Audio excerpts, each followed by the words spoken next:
ನಾಳೆ ನಮ್ಮ ಎಲ್ಲ MLAಗಳು, ಮಂತ್ರಿಗಳು, ಮಾನ್ಯ ಮುಖ್ಯಮಂತ್ರಿಗಳು, ಉಪಮುಖ್ಯಮಂತ್ರಿಗಳು ನಾಳೆ ದಿಲ್ಲಿಯಲ್ಲಿ ಪ್ರತಿಭಟನೆ ಇಟ್ಕೊಂಡಿದ್ದೀವಿ. ಕಾರಣ ಅಂದರೆ ಕೇಂದ್ರ ಸರ್ಕಾರದಿಂದ 1,80,00,000 ರೂಪಾಯಿ ನಮ್ಗೆ ಅನುದಾನ ಬರಬೇಕಾಗಿದೆ, ಕೊಟ್ಟಿಲ್ಲ ಅಂತ ಹೇಳ್ಬಿಟ್ಟು ಆ ಹಿನ್ನೆಲೆಯಲ್ಲಿ ನಾಳೆ ಪ್ರತಿಭಟನೆಯನ್ನು ಹಮ್ಮಿಕೊಂಡಿದ್ದೀವಿ. ಸರ್, ನಿಮ್ಮ ವಿರುದ್ಧ BJP ಅವರು ನಾಳೆ ಇಲ್ಲಿ ಪ್ರತಿಭಟನೆ ಮಾಡ್ತಾರೆ ವಿಧಾನಸೌಧದ ಮುಂದೆ. ಇಲ್ಲರಿ, ಅವ್ರ ರಾಜ್ಯದ ಬಗ್ಗೆ ಚಿಂತೆ ಇಲ್ಲ. ಈಗ ನಾವು ಏನಕ್ಕೆ ಪ್ರತಿಭಟನೆ ಮಾಡ್ತಿರೋದು? ರಾಜ್ಯಕ್ಕೋಸ್ಕರ ನಮ್ಮ ದುಡ್ಡು ಬಾಕಿ ಇದೆ, ದುಡ್ಡು ಕೊಡಿ ಅಂತ ಕೇಳಕ್ಕೆ ಹೋಗ್ತಾ ಇರೋದು. ಅದಕ್ಕೆ ಅವರು ಸಾಥ್ ಕೊಡ್ಬೇಕು ತಾನೆ. ಅವ್ರ ರಾಜ್ಯದ ಬಗ್ಗೆ ಏನಾರ ಚಿಂತನೆ ಇದ್ದಿದ್ದರೆ ಅವರು ನಮ್ಮ ಜೊತೆ ಕೈ ಜೋಡಿಸೋರು. ಅವ್ರು ಹೇಳ್ತಿರೋದು ರೈತರ ಪ್ರೋತ್ಸಾಹ, ಹಾಲಿನ ಪ್ರೋತ್ಸಾಹನ ನೀವು ಬಿಡುಗಡೆ ಮಾಡಲಿಲ್ಲ, ಜನರ ಬಗ್ಗೆ ನಿಮಗೆ ಕಾಳಜಿ ಇದೆ. ಈಗ ನಾವು ಹೋಗ್ತಿರೋದು ಪ್ರತಿಭಟನೆ ಏನಿಗೆ ಮಾಡ್ತಿರೋದು? ನಾವು ಪ್ರತಿಭಟನೆ ಮಾಡ್ತಾ ಇರೋದು ಕೇಂದ್ರ ಸರ್ಕಾರದಿಂದ 1,80,00,000 ರೂಪಾಯಿ ಬಾಕಿ ಇದೆ, ಅದು ಕೊಡಿ ಅಂತ ಕೇಳಕ್ಕೆ ಹೋಗ್ತಾ ಇರೋದು. ಇವ್ರಿಗೆ BJP ಅವ್ರ ಶಾಸಕರಿಗೆ ರಾಜ್ಯದ ಬಗ್ಗೆ ಕಾಳಜಿ ಇದ್ದರೆ ಅವರು ನಮ್ಮ ಜೊತೆ ಬಂದು ಕೈ ಜೋಡಿಸೋರು. ಅವರು ಇವತ್ತು ಬಂದಿದ್ದರೆ ನಮ್ಮ ದುಡ್ಡು ಬಿಡುಗಡೆ ಆಗೋದ? ಅವ್ರು 25 ಜನ MP ಗಳಿದ್ದಾರೆ, ಅವರು ಶಾಸಕರು 65 ಜನ ಶಾಸಕರಿದ್ದಾರೆ. ಅವರೆಲ್ಲ ಬಂದು ನಮ್ಮ ಜೊತೆ ಕೈ ಜೋಡಿಸಿದ್ರೆ ನಮ್ಮ ರಾಜ್ಯಕ್ಕೆ ಒಳ್ಳೇದಾಗತ್ತಾನೆ. ಅವ್ರ ರಾಜ್ಯದ ಬಗ್ಗೆ ಚಿಂತೆ ಇಲ್ಲ, ಅವ್ರಿಗೆ ಬರೀ ರಾಜಕೀಯ ಲಾಭ ಏನು ಬೇಕು ಅದು ಮಾಡ್ಕೊತಾರೆ. ಹೋಗ್ತಾ ಇದ್ದೀವಿ. ಶಾಸಕರು, ಸಚಿವರು, ಪ್ರಮುಖ ನಾಯಕರು ಕೂಡ ಎಲ್ಲ ಡೆಲ್ಲಿಗೆ ಇವತ್ತು ಸಾಯಂಕಾಲ ಹೋಗ್ತಾ ಇದ್ದೀವಿ. ನಾಳೆ 11 ಗಂಟೆಗೆ ನಿಗದಿ ಮಾಡಿದ್ದಾರೆ ಪ್ರತಿಭಟನೆ. ಪ್ರತಿಭಟನೆ ಈಗ ನಿಮ್ಗೆ ಗೊತ್ತಾಗಿದೆ. ನಿನ್ನೆ ಕೂಡ CM ಅವರು ಯಾಕೆ ಪ್ರತಿಭಟನೆ ಮಾಡ್ತಾ ಇದ್ದೀವಿ, ಕಳೆದ 10 ವರ್ಷಗಳಲ್ಲಿ ಎಷ್ಟು ದುಡ್ಡು ಬರಬೇಕಾಗಿತ್ತು ನಮ್ಮ ರಾಜ್ಯಕ್ಕೆ ಬಂದಿಲ್ಲ ಅನ್ನೋದು ಗಮನ ಸೆಳೆಯಲಿಕ್ಕೆ ಕೇಂದ್ರ ಸರ್ಕಾರದ ವಿರುದ್ಧ ಒಂದು ಪ್ರತಿಭಟನೆ ಮಾಡ್ತಾ ಇದ್ದೀವಿ. ಸರ್, ಈಗ ಕಾಂಗ್ರೆಸ್ಗೆ ಒಂದು ಪಟ್ಟಿ ಸಲ್ಲಿಕೆ ಆಗಿದೆ ಸರ್. ಅದರಲ್ಲಿ ಬೆಳಗಾವಿಯಿಂದ ಸತೀಶ್ ಜಾರಕಿಹೊಳಿ ಅವರ ಸಿಂಗಲ್ ಹೆಸರು ಶಿಫಾರಸು ಮಾಡಿದ್ದಾರೆ. ತಾವೇ ಅನಿವಾರ್ಯ ಆದ್ರ ಅಂತ ಬೆಳಗಾವಿಗೆ ಸರ್, ಅದನ್ನು ಬಿಟ್ಟು ಪ್ರಬಲ ಕ್ಯಾಂಡಿಡೇಟ್ ಯಾರು ಇಲ್ವಾ? ಇಲ್ಲ, ಇನ್ನೂ ಯಾವುದು ಶಿಫಾರಸು ಮಾಡಿಲ್ಲ, ಚರ್ಚೆ ಆಗಬೇಕಾಯ್ತು ಕೊನೆ ಅಂತ ಅದಕ್ಕೆ.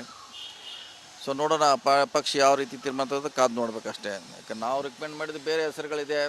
ಸೊ ನಮ್ಮ ಹೆಸರು ಬಗ್ಗೆ ನನಗೆ ಗೊತ್ತಿಲ್ಲ. ಸೊ ಬೇರೆ ಹೆಸರು ನಾವು ರಿಕಮೆಂಡ್ ಮಾಡಿದ್ದೀವಿ. ಅಂತಿಮವಾಗಿ ನೋಡೋಣ ಏನು ತೀರ್ಮಾನ ಮಾಡ್ತಾರೆ. ಪಕ್ಷ ಚರ್ಚೆ ಮಾಡ್ತೀವಿ, ಇನ್ನೂ ಫೈನಲ್ ಆಗಿಲ್ಲ.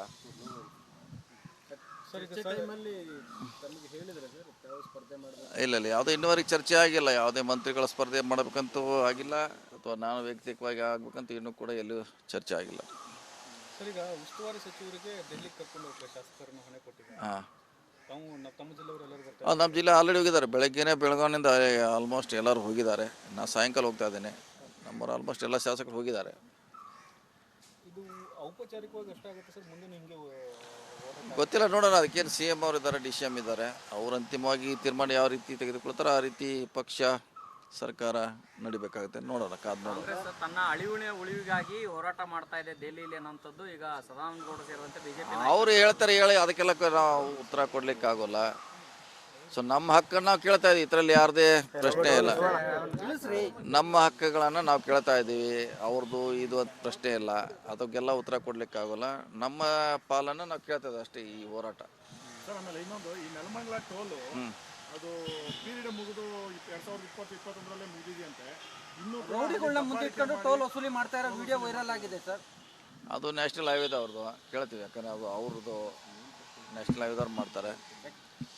ಸೊ ಕೇಳೋಣ ಏನಾಗಿದೆ. ಹಂಗಿದ್ರೆ ಅವ್ರ ಗಮನಕ್ಕೆ ತರ್ತೀವಿ. ಅಲ್ಲ ಸರ್, ಗುತ್ತಿಗೆ ಅವಧಿ ಮುಗಿದು 20 ವರ್ಷ ಆಗಿದೆ, ಆಯ್ತಾ ಸರ್? ಅದಾದ್ರೂ ಕೂಡ ಡೈಲಿ ರೌಡಿಗಳನ್ನ ಮುಂದಿಟ್ಟು ಇಲ್ಲ, ಅದ್ರ ಬಗ್ಗೆ ನಮಗೆ ಗೊತ್ತಿಲ್ಲ. ಅದು ನಮ್ಮ ನಿಯಂತ್ರಣ ಬರೋಲ್ಲ. ನ್ಯಾಷನಲ್ ಹೈವೇ ಸರ್ಕಾರದಿಂದ ಒಂದು ಕ್ರಮ ಆಗ್ಬೇಕಲ್ಲ. ಮಾಡ್ತೀವಿ. ನೀವು ಈಗ ಗಮನಕ್ಕೆ ತಂದ್ರೆ ಖಂಡಿತವಾಗಿ 2 ವರ್ಷದಿಂದ ನಡೆಸ್ತಿದ್ದಾರೆ. ಈಗ 2 ಇಯರ್ಸಿಂದ ಸರ್ಕಾರಕ್ಕೆ ಗಮನಕ್ಕೆ ಇಲ್ಲ. ಅದು ಯಾವುದು ನಿಯಂತ್ರಣ ಮಾಡೋದು, ಟೆಂಡರ್ ಮಾಡೋದು ನ್ಯಾಷನಲ್ ಹೈವೇ ಅವರು. ಇನ್ಫ್ರಾಸ್ಟ್ರಕ್ಚರ್ ಕೊಡಬೇಕು, ಸರ್ವಿಸ್ ರೋಡ್ ಬಿಡಬೇಕು. ಯಾವುದೇ ರೀತಿ ಇನ್ಫ್ರಾಸ್ಟ್ರಕ್ಚರ್ ಇಲ್ದಲೇ ಅವಧಿ ಮುಗಿದಿದ್ರು ಕೂಡ ಬಲವಂತವಾಗಿ ನೋಡೋಣ. ಯಾಕಂದ್ರೆ ನೇರವಾಗಿ ನಮ್ಮ ಇಲಾಖೆಗೆ ಬಂದರೆ ನಾವು ಗಮನ ಕೈಗೊಳ್ತಿದ್ದೀವಿ. ನಮ್ಮ ಇಲಾಖೆ ಇಲ್ಲ, ಅವರು ಇದ್ದಿದ್ದು ಸೀರಿಯಸ್ ಆಗಿದೆ, ಗಮನಕ್ಕೆ ತರ್ತೀವಿ ಖಂಡಿತವಾಗಿ. ಖಂಡಿತವಾಗಿ ಅವ್ರು ಇಮಿಡಿಯೇಟ್ ಇವತ್ತೇ ಹೇಳ್ತೀವಿ ಅವ್ರಿಗೆ. ಆ ರೀತಿ ಮುಗಿದಿದ್ರೆ ಅವ್ರು ಏನೋ ಓವರಲ್ ಆಗಿ ಅವ್ರಿಗೆ ಇನ್ಸ್ಟ್ರಕ್ಷನ್ ಕೊಟ್ಟಿದ್ದಾರೆ ನಡೆಸಲಿಕ್ಕೆ, ಅಥವಾ ಇಲ್ಲದೆ ನಡೆಸ್ತಿದ್ದಾರೆ. ಅದರಲ್ಲಿ 2-3 ವಿಷಯ ಇದೆ. ನೋಡೋಣ. ಇಲ್ಲ ಟೆಂಡರ್ ಮಾಡ್ಬೇಕು, ಹೊಸ ಟೆಂಡರ್ ಮಾಡ್ಲಿಕ್ಕೆ ಕೇಳ್ತೀವಿ ಬೇಕಾರೆ.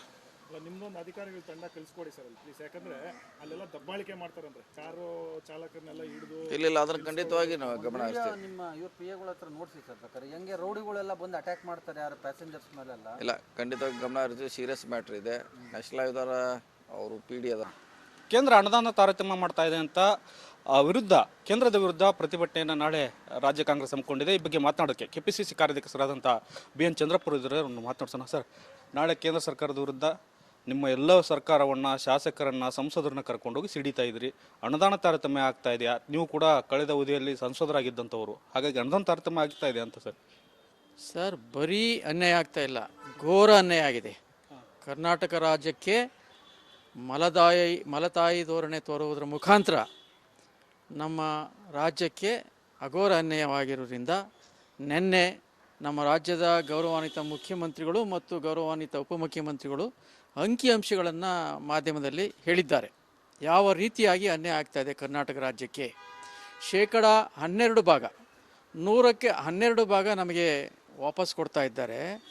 100ಕ್ಕೆ 100 ಭಾಗ ನಮಗೆ ಏನು ಸರ್ಕಾರದ ಕಾನೂನಲ್ಲಿದೆಯೋ ಅದು ತಲುಪಬೇಕಾದಂಥ ಹಣದಲ್ಲಿ 12% ಮಾತ್ರ ಬರ್ತಾ ಇದೆ. ಘೋರ ಅನ್ಯಾಯವಾಗಿದೆ ಅನ್ನುವಂಥ ವಿಚಾರವನ್ನು ನಮ್ಮ ರಾಜ್ಯದ ಮುಖ್ಯಮಂತ್ರಿಗಳು ಮತ್ತು ಉಪಮುಖ್ಯಮಂತ್ರಿಗಳು ನಿನ್ನೆ ಪ್ರಸ್ತಾಪ ಮಾಡಿದ್ದಾರೆ.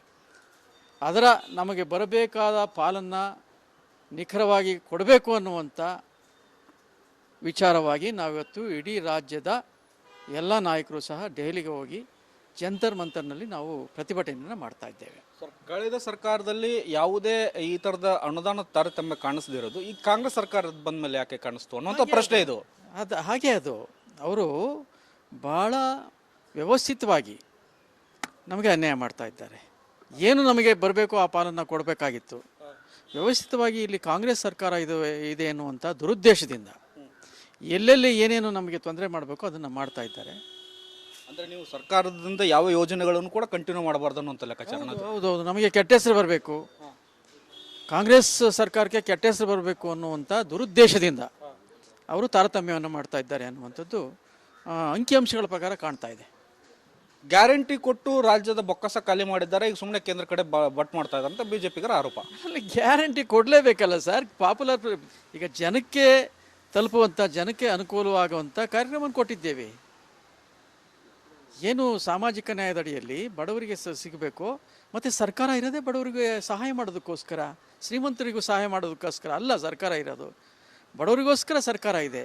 ಸಾಮಾಜಿಕ ಕಳಕಳಿಯಿಂದ ನಮ್ಮ ರಾಜ್ಯದ ಮುಖ್ಯಮಂತ್ರಿಗಳು, ಉಪಮುಖ್ಯಮಂತ್ರಿಗಳು ನಮ್ಮ ರಾಜ್ಯದ ಪಕ್ಷ ತೀರ್ಮಾನ ತೆಗೆದುಕೊಂಡು ಚುನಾವಣಾ ಪ್ರಣಾಳಿಕೆಯಲ್ಲಿ ಕೊಟ್ಟಿದ್ವಲ್ಲ, ಅದನ್ನು ಕೊಡ್ತಾ ಇದ್ದೇವೆ. ತಪ್ಪೇನಿದೆ? ಅವರು ಕೊಟ್ಟಿದ್ದಾರಲ್ಲ, ಹಂಗಾರೆ ಅವರು ಅದನ್ನು ಟೀಕೆ ಮಾಡಿದ್ರು, ಈಗ ಅದನ್ನೇ ಅವರು ಕಾಪಿ ಮಾಡ್ತಾ ಇದ್ದಾರೆ ಬೇರೆ ರಾಜ್ಯಗಳಲ್ಲಿ.